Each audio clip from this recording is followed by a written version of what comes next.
Salam sejahtera, salam satu Malaysia Madani. Cukuplah Dr. Mahathir, usah bermain api nanti terbakar negara sendiri. Apabila dia Mahathir Mohamad kalah dalam pilihan raya umum pada tahun 1969 di Parlimen Kota Star Kedah, maka doktor muda itu berubah menjadi ultra Melayu. Beliau menulis terbuka kepada Perdana Menteri pertama Malaysia, Tunku Abdul Rahman. Beliau menyerang Tunku selepas peristiwa 13 Mei 1969.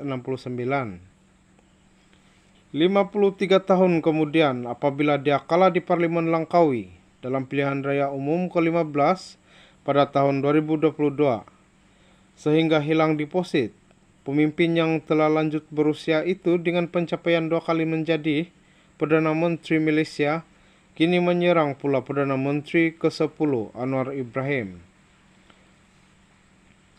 Pada tahun 2019, apabila sudah sampai masanya sebagai Perdana Menteri ke-7 untuk menyerah kuasa Perdana Menteri kepada Anwar Ibrahim, seperti apa yang dijanjikan oleh Gabungan Pakatan Harapan, maka tokoh tersebut berdalih-dalih. Tetapi dalam masa yang sama dia menghimpunkan pemimpin-pemimpin Melayu dari pelbagai pertubuhan dan NGO ke dalam satu pertemuan yang diberi nama Perhimpunan Melayu Bermaruah. Kesan dari perhimpunan itu, maka berlakulah episode Langkah Sheraton, Kerajaan Pakatan Harapan tumbang selepas itu. Sekarang tokoh yang telah lanjut berusia ini terus mengasak dan menyerang Perdana Menteri Anwar Ibrahim. Apakah dosa Anwar Ibrahim kepadanya? Kita pun tidak mengerti. Seperti modus operandi lama yang digunakan pakai, maka isu sentimen Melayu sekali lagi digunakan. Kali ini tokoh tersebut terlibat dalam usaha mengadakan pertemuan yang dipanggil Perhimpunan Proklamasi Melayu. Setiap kali tokoh ini tersisi dari arus politik negara, dia akan menggunakan kartu atau kad kaum untuk dia kekal relevan. Nasihat saya kepadanya, usahlah bermain api nanti terbakar negara sendiri. Cukuplah. Bagi saya tidak ada salahnya untuk tokoh berusia ini berbincang dengan penyokong-penyokongnya berkenaan isu nasib orang Melayu sekarang dan akan datang. Berikan kepadanya dewan untuk perhimpunan itu boleh diadakan bagi mereka berbincang secara aman dan selesa. Tetapi saya ingin bertanya kepadanya, dia telah menjadi Perdana Menteri selama 22 tahun kali pertama. Apa yang dia telah buat untuk orang Melayu biasa, kecuali kapitalis-kapitalis kroni, anak pinak dan para sahabat sendiri. Sekali lagi pada tahun 2018 dia telah diberi peluang menjadi Perdana Menteri selama 22 bulan. Kenapa tidak dibuat segala dasar dan program untuk membela nasib orang Melayu? Kenapa sekarang hendak bercakap membela nasib orang Melayu, sedang peluang telah diberi dengan luas sehingga dua dekad kepadanya sebagai Perdana Menteri? Anwar Ibrahim baru 4 bulan jadi Perdana Menteri. Mana kepentingan orang Melayu yang telah digadai oleh Anwar Ibrahim? Mana hak-hak orang Melayu dalam pelembagaan persekutuan telah dikompromi oleh Anwar Ibrahim? Juga jawabannya tiada. Kedudukan bahasa Melayu terjamin, kedudukan Islam terjamin, kedudukan Raja-Raja Melayu terjamin. Anwar Ibrahim menegaskan perkara ini berkali-kali sama ada dalam parlimen dan di luar parlimen. Telinga ini mendengar, diri ini menjadi saksi komitmen Anwar Ibrahim menjaga kepentingan Melayu.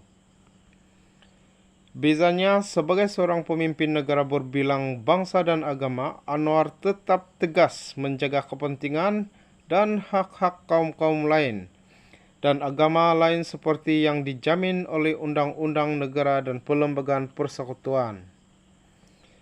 Jadi apa salah Anwar Ibrahim sehingga dia hendak ditumbangkan secara tidak syah sekarang, di luar proses pilihan raya? Ini bukan demokrasi, ini suatu tirani gerombolan politik songsang, maka adalah sangat wajar nasihat yang diberikan oleh Menteri Anwar Ibrahim bahwa kerajaan akan bertindak tegas terhadap sesiapa juga yang secara tidak bertanggung jawab coba membakar sentimen kaum dan agama sehingga menimbulkan ketegangan dan ancaman terhadap ketentraman awam serta keselamatan negara.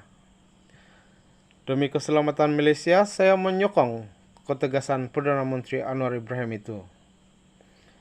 Hanya satu saya harap Perdana Menteri Anwar Ibrahim tidak melakukan kesalahan yang sama seperti apa yang telah dilakukan oleh Perdana Menteri keempat Mahathir Mohamad pada tahun 1988 apabila berhadapan dengan gugatan dan cabaran terhadap kedudukannya sebagai Perdana Menteri dan kerajaan yang dipimpinnya. Mahathir telah menggunakan Akta Keselamatan Dalam Negeri ISA dalam operasi Lalang pada 1988 itu dengan menahan tanpa bicara lebih 100 orang pemimpin parti politik, pertubuhan inja dan aktivitas masyarakat. Satu titik hitam dalam sejarah demokrasi Malaysia. Saya berharap dengan kebijaksanaan Perdana Menteri Anwar Ibrahim, beliau dapat mencari segala ikhtiar alternatif untuk mententramkan suhu sentimen kaum dan agama yang panas sekarang ini.